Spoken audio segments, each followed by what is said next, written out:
Mesdames et messieurs, bienvenue sur TPT+, ensemble partageons l'information. Au sommaire de ce journal, ce samedi 11 janvier 2025, la nation célèbre la journée du civisme.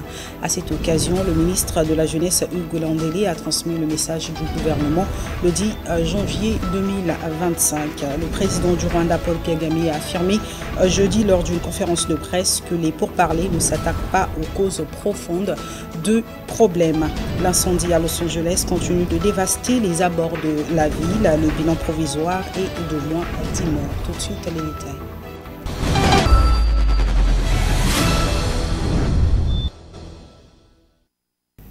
Merci de choisir TPT+, pour vous informer. Ouvrons ce journal. Passation de service à l'Assemblée nationale entre le deuxième secrétaire sortant Joseph Kinyombi Kiambongu et le deuxième secrétaire entrant Alain Pascal Leyinda. Ce dernier hérite du dossier relatif à l'opéralisation de la chaîne parlementaire et surtout relever le défi de visibilité des actions législatives et le contrôle du gouvernement par l'Assemblée nationale. Suivez. Alain Pascal a officiellement pris ses fonctions de deuxième secrétaire de l'Assemblée nationale le 10 janvier lors d'une cérémonie sobre. Élu le 7 janvier dernier, à compte de voix, il succède à Joseph Kinyombi Kiambongu. Le temps de la passation de pouvoir se voulait convivial. Mon cher Alain Pascal, mon grand frère que voici, à ma modeste personne, sans écorcher noble pratique républicaine. Je veux te dire qu'il m'est agréable de conférer à cette cérémonie un cachet particulier en te souhaitant une chaleureuse et sincère bienvenue dans ce cabinet. Je peux vous rassurer, cher grand frère, honorable, que je ne veux pas vous laisser tranquille. Parce que 15 ans d'expérience, c'est pas 15 jours. C'est le côté jardin.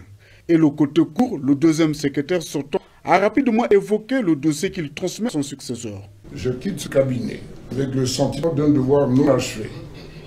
En ce qui concerne le démarrage des activités de la chaîne parlementaire, c'est ce dossier que je te transmets avec le fervent espoir. Tu t'y attacheras pour rentrer rapidement opérationnel ce bel outil de travail qui contribuera, je n'en doute pas, au rayonnement de notre institution et à mieux la faire connaître auprès de nos compatriotes. Alain Pascal Leyinda est conscient des défis qui l'attendent.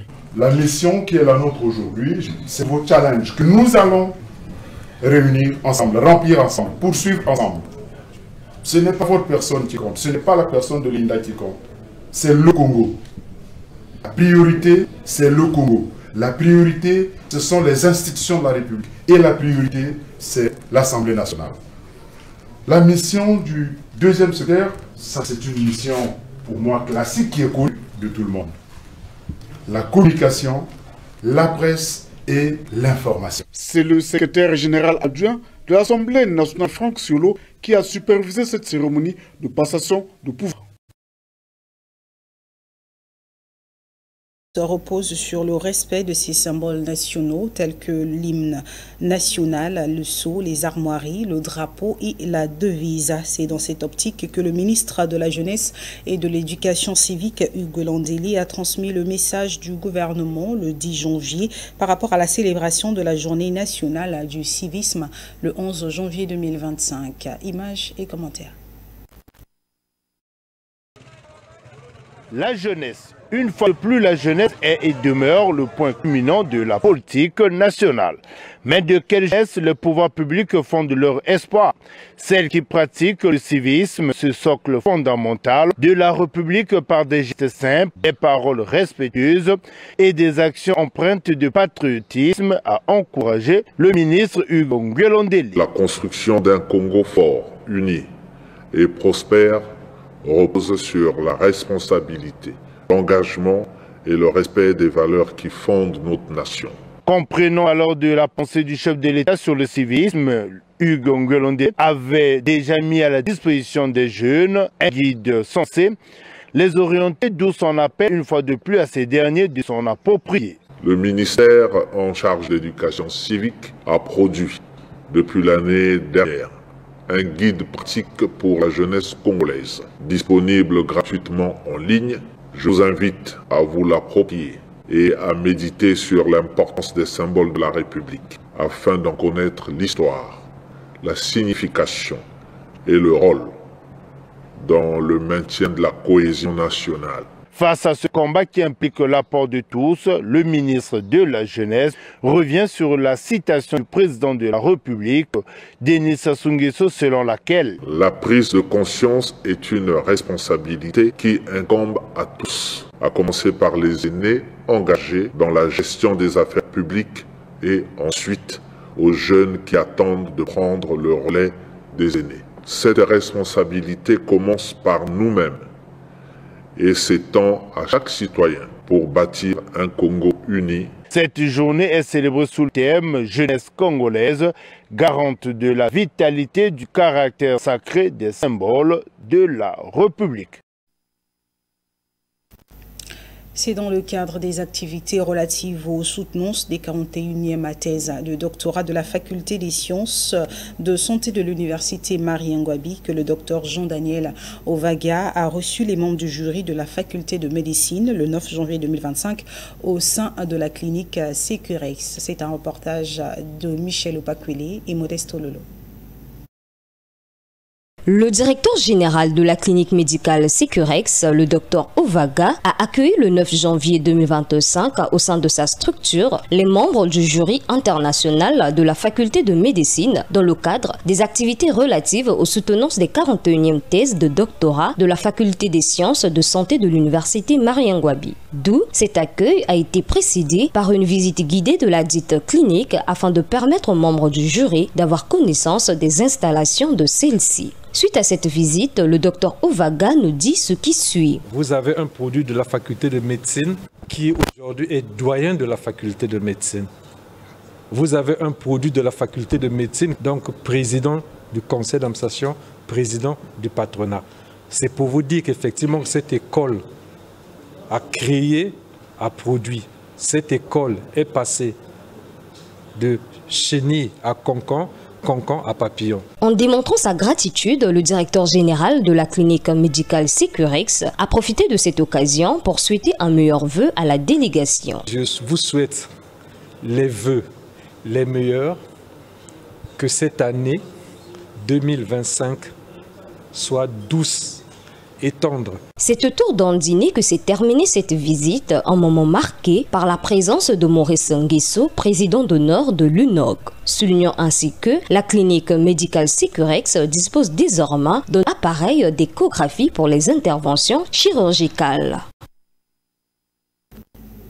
Rien à voir avec ce qui précède. Dans le souci de rendre les marchés domaniaux de Brazzaville propres, la mairie a mis en place différents jours de fermeture de ces marchés, une initiative que les commerçants et vendeurs du marché Total apprécient. Joël Vicerache et Benny Bikuta pour ce reportage. Permettre aux commerçants et vendeurs de procéder au nettoyage de leur lieu d'exercice, c'est la raison des jours de fermeture des différents marchés domaniaux de la ville de Brazzaville, annoncé dans la note circulaire du président du conseil départemental et municipal, député maire de la ville de Brazzaville, du 28 novembre 2024. Au marché Total, c'est le jour de lundi qui a été choisi, d'où les vendeurs et commerçants de ce marché ont salué cette noble initiative, puisque la mairie de Brazzaville n'est revenue sur ce qui se faisait les années antérieures avant l'arrivée du Covid. Wakalanga tango pe na la kokola zando Total lonje la koteka te parce que mama nanga bateki na zando Total nga pe na tango na la ko yaka kotia mama na ko zwa zando donc zando ya Total ya kala lonje to ko fana na ba mama na ndako donc lonje ba la koteka te donc ceux qui zando yi bongo po bateka ka chaque lonje chaque jour ba bateka ka ya kaka poka ka ba c'est-à-dire ba perturbation à Mbokaï.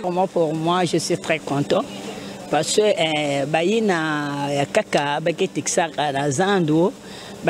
depuis du lundi jusqu'au dimanche sont toujours au marché. Concernant mardi jusqu'au dimanche, pour moi, ça me permet que les moments qu'ils soient à la maison, s'occuper des enfants le lundi, bon. Au lieu de venir tout le temps au marché, donc tu dois te s'occuper des enfants, de ton mari et puis de faire quelque chose qui est très important dans la maison. Les vendeurs et commerçants du marché Total ont exprimé leur liesse du fait que tous les lundis, les opérations de salubrité sont menées dans ce marché et sollicitent à la mairie de Brazzaville de remettre des tickets aux vendeurs et commerçants qui viennent rendre salubre le dit marché. En tout cas, Betnatala est propre. Propre en tout cas, changement qu'elle est. Changement qu'elle est, propre qu'elle est. Du marché Total, c'est nous qui balayons le marché Total. Ce n'est pas les agents de la mairie. Aucun agent de la mairie qui viendra nous dire qu'il a déjà eu à balayer le marché Total. Jamais. Donc ça peut pas tirer au balai qu'on peut s'abuser. Tu as bandé qu'on y a qu'on comble la candidate zano. Tu as nettoyé que zano n'engue zala qui a kala. Moi je me rappelle. Natangwana kala bala ko nettoyer zando bo yaka awa to komboli hotel mi koto yo tekaka batu zando ba yiba pesio chike ba teli kote no eza propre ba pesio chike après que le lobby contrôle les bandits so ko na chike te okoteka to ko futa monde. Le marché n'est pas un lieu qui appartient à quelqu'un, mais c'est un endroit que tous les commerçants et vendeurs doivent rendre propre. Rappelons que les jours de fermeture des marchés domaniaux devaient permettre aux commerçants et vendeurs de passer plus de temps avec leurs proches afin de cultiver certaines valeurs. Hors de nos frontières, les récents pourparlers entre Kigali et Kinshasa pour la paix dans l'est de la République démocratique du Congo en proie à la rébellion du M23 ne s'attaquent pas aux causes profondes du problème. C'est ce qu'a affirmé jeudi le président Paul Kagame lors d'une conférence de presse à Kigali. Les précisions dans ce reportage. 2 conférences de presse à Kigali. Mesdames et messieurs de la presse, bonsoir. Et à Kinshasa. Au menu, les problèmes dans l'est de la RDC. Des pourparlers pour la paix ont échoué en décembre dernier à Luanda. Un accord devait être mis sur la table lors d'un sommet entre les présidents rwandais Paul Kagame et congolais Félix Tshisekedi dans la capitale angolaise. Mais faute d'entente, les 2 chefs d'État ne se sont pas rencontrés. Nous avons maintenant plus en plus de voix qui sont en train de s'élever et surtout qui sont en train de se désolidariser du Rwanda, qui est un pays maintenant isolé et qui doit assumer le prix politique de ses choix, à savoir le choix de ne pas venir au sommet de Luanda le 15 décembre et de ne pas participer à la recherche constructive d'une paix durable dans la région des Grands Lacs. Wherever there were meetings to discuss how to end this problem, Rwanda was present. Partout où il y a eu des réunions pour discuter de la manière de mettre fin à ce problème, le Rwanda était présent. Mais en fin de compte, même à l'heure où nous parlons, l'importance n'est pas de mettre fin au problème, l'importance est dans le processus. C'est dans l'apparence d'être photographié. La diplomatie rwandaise assure que de nombreuses parties du territoire de Massissi, dans l'est de la RDC, sont entre les mains des FDLR, Force démocratique de libération du Rwanda, un groupe armé formé d'ex-responsables Hutus du génocide des Tutsis au Rwanda en 1994, depuis réfugiés en RDC. Ce groupe qui combat le M23 constitue aux yeux de Kigali une menace. Pour Kinshasa, le Rwanda cherche à faire main basse sur les ressources minières de l'Est congolais. Kigali rejette les rapports d'experts, notamment des Nations Unies, selon lesquels il soutiendrait le M23. Paul Kagame avance que les combats ne pourront cesser tant que les FDLR ne seront pas éliminés.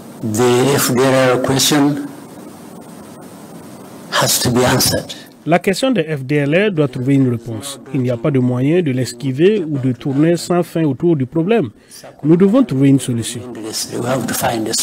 En résumé, ce qu'ils veulent, c'est de continuer les processus de pillage. En résumé, le Rwanda d'aujourd'hui ne peut pas vivre sans voler en République démocratique du Congo. Sur le terrain, le M23 ne cesse d'avancer.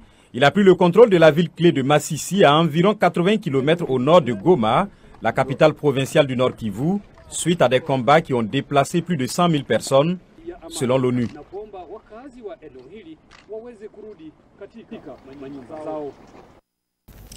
Le jeune dans l'état de Benue, dans le centre nord du Nigeria, Johnson Lubem, transforme des métaux récupérés en différents types de motos, y compris des motos électriques. Les précisions dans ce reportage.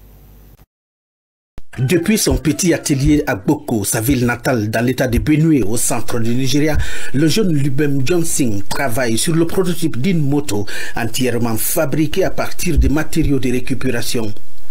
Johnson Lubem, un mécanicien, réutilise des matériaux en fer abandonnés pour construire des motos personnalisées, Lubem Custom Bike comme on les appelle ici, et qui n'ont rien à envier à celles qui sont importées. J'étais mécanicien de moto au bord de la route et je me suis découvert une vocation en 2012 en construisant des motos moi-même. Je réparais des motos, puis en 2012 j'ai découvert que oui, je suis doué parce que quand je fais mes motos avec des matériaux abandonnés et je construis des motos neuves, mes motos étaient toujours différentes.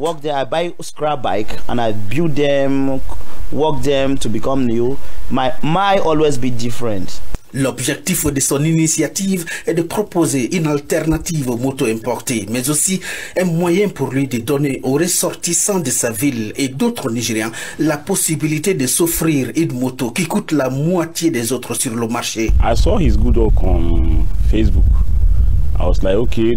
J'ai vu son travail pour la première fois sur Facebook. Je me suis dit, ok, laisse-moi faire sa connaissance. J'ai cherché son numéro. Je suis allé visiter son garage à New Road, qui se trouve également à Mboko. Donc en arrivant là-bas, il fabriquait des motos de très bonne qualité. Alors je me suis dit, si je peux en avoir une, je serai très heureux. Lubem produit en moyenne 5 à 10 motos par mois, mais cela est essentiellement dû au manque de financement. Au moins 7 jeunes de sa communauté qui souhaitent être comme lui travaillent présentement sous son autorité. Je ne veux pas me limiter ici, je veux emmener mes connaissances ailleurs parce que j'apprends avec lui. Un jour, je pourrais être ailleurs, dans mon propre garage. Je veux aussi pouvoir employer plus de personnes pour leur apporter toujours les mêmes connaissances. Telles sont mes intentions. Comme dans beaucoup de pays d'Afrique de l'Ouest, le Nigeria a montré un potentiel important dans les domaines de la technologie et de l'innovation. Cependant, divers facteurs comme le manque d'infrastructures, les contraintes liées à l'accès au financement et les défis réglementaires entravent l'esprit d'innovation des jeunes comme Lubem. Le feu continue de dévaster les abords de Los Angeles. Les principaux incendies restent hors de contrôle le vendredi dans la ville californienne où des renforts militaires ont été déployés. Le bilan provisoire des autorités est d'au moins 10 morts. Suivez. Des pertes humaines, 10 000 bâtiments détruits, 180 000 évacuations et 150 milliards de dollars de dégâts. L'ampleur des incendies qui embrasent les alentours de Los Angeles depuis mardi est sans précédent. 5 foyers actifs ravagent la deuxième ville des États-Unis. Le plus étendu, le Palisades Fire, dévore le quartier chic de Pacific Palisades aux nombreuses villas de millionnaires et de célébrités. Le deuxième, le Eaton Fire, frappe Altadena à l'est de Los Angeles. Ces 2 feux sont toujours hors contrôle selon les pompiers. 3 autres foyers plus petits sont partiellement maîtrisés. Au total, les incendies ont déjà brûlé près de 14 500 hectares, soit 145 km². Le président Joe Biden a qualifié ces incendies comme étant les plus dévastateurs de l'histoire de la Californie et a promis des moyens fédéraux pour y faire face. Je suis rentré de Los Angeles hier soir et les dégâts sont catastrophiques en Californie. Des milliers de maisons, d'écoles et d'entreprises ont été réduites en cendres. Des communautés anéanties, des vies perdues, des familles changées à jamais. Ce sont les pires incendies ayant frappé Los Angeles. Aux familles qui ont été touchées par cette catastrophe, vous vivez un cauchemar, je le sais. Et je vous promets que nous allons vous aider à surmonter cette épreuve, vous aider à vous redresser et à vous reconstruire. Des pans entiers de Los Angeles sont en ruine et la ville fait face à une épaisse fumée. Des avions citernes larguent de l'eau et du produit retardant sur les flammes. Avec les nombreuses évacuations, des centres d'hébergement d'urgence ont été mis en place. Le centre de convention de Pasadena accueille près de 1200 personnes évacuées. Así que como es la segunda casa que yo pierdo, te imaginarás. Comme c'est la deuxième maison que je perds, vous imaginez, je suis perdue parce que j'ai passé à peine 5 ans dans ma nouvelle maison et je suis à nouveau comme une puce qui saute ici et là. Que m'arrivera-t-il demain? La question est, qu'est-ce qui va m'arriver demain? Je suis venue chercher de l'aide parce que j'ai tout perdu. Ma maison a brûlé et j'ai tout perdu. Pour faire face au feu, des avions et des hélicoptères pouvant déverser jusqu'à 10 000 litres d'eau ont été envoyés par le Canada. Au-delà des flammes, Los Angeles doit lutter contre les pillages. Le gouverneur de la Californie, Gavin Newsom, a déclaré que la garde nationale et des militaires ont été déployés. Le shérif du comté de Los Angeles, Robert Luna, a fait savoir qu'un couvre-feu nocturne va être mis en place.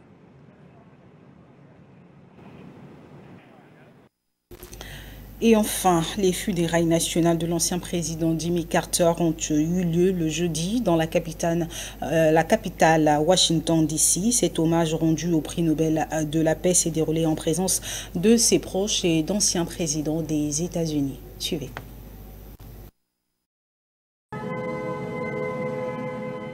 Le cercueil de Jimmy Carter est arrivé ce matin à la cathédrale nationale de Washington DC après avoir quitté le Capitole pour des funérailles nationales. Joe Biden a prononcé l'éloge funèbre de l'ancien président. Jimmy Carter avait lui-même demandé à Joe Biden, un ami de longue date, de prononcer son éloge funèbre, a révélé le président.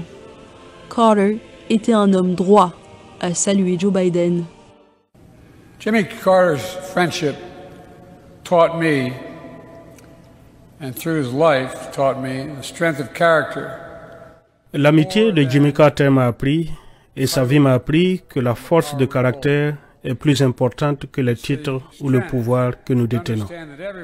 C'est la force de comprendre que chacun doit être traité avec dignité. Respecter le fait que tout le monde, et je dis bien tout le monde, mérite une chance, pas une garantie, mais juste une chance. You know, we have an obligation to give hate no safe harbor and to stand up. Vous savez, nous avons l'obligation de ne donner aucun refuge à la haine et de nous opposer à ce que mon père disait être le plus grand des péchés, l'abus de pouvoir. Aux côtés d'environ 3000 personnes, les 4 autres présidents américains en vie ont assisté aux funérailles. Bill Clinton, George Bush, Barack Obama et Donald Trump. La famille de Jimmy Carter lui a rendu hommage avec des anecdotes personnelles et des propos émouvants. Ces funérailles clôturent près d'une semaine de deuil au cours de laquelle des Américains se sont recueillis en silence devant le cercueil drapé aux couleurs du pays pour rendre hommage au 39e président décédé le 29 décembre à l'âge de 100 ans. La dépouille de l'ancien président va être ramenée en Géorgie, l'État dont il est originaire. Il sera enterré aux côtés de son épouse, Rosalynn Carter. Ce jeudi a été déclaré jour de deuil national aux États-Unis. Les drapeaux sont mis en berne pendant 30 jours. Bouclons ce journal en sport ici à Pointe-Noire. À quelques jours du démarrage du championnat national la Ligue 1, le complexe sportif de Pointe-Noire présente un état de délabrement très avancé qui nécessite une réhabilitation avant le lancement du championnat national. Un reportage constat de Rudy Gloire Masswangui et Marius Kabakotana.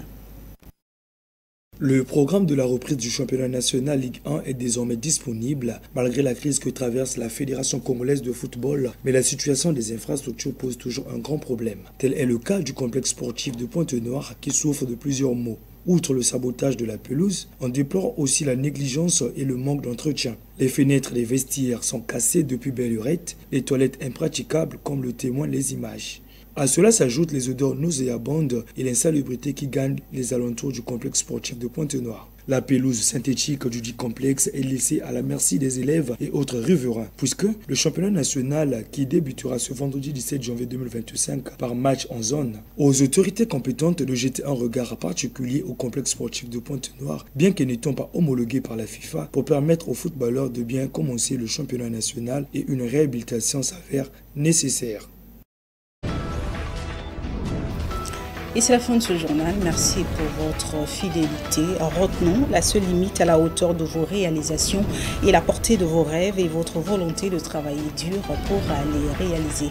Bonne suite surtout pour la télévision plus, la chaîne du moment, et bon week-end à tous.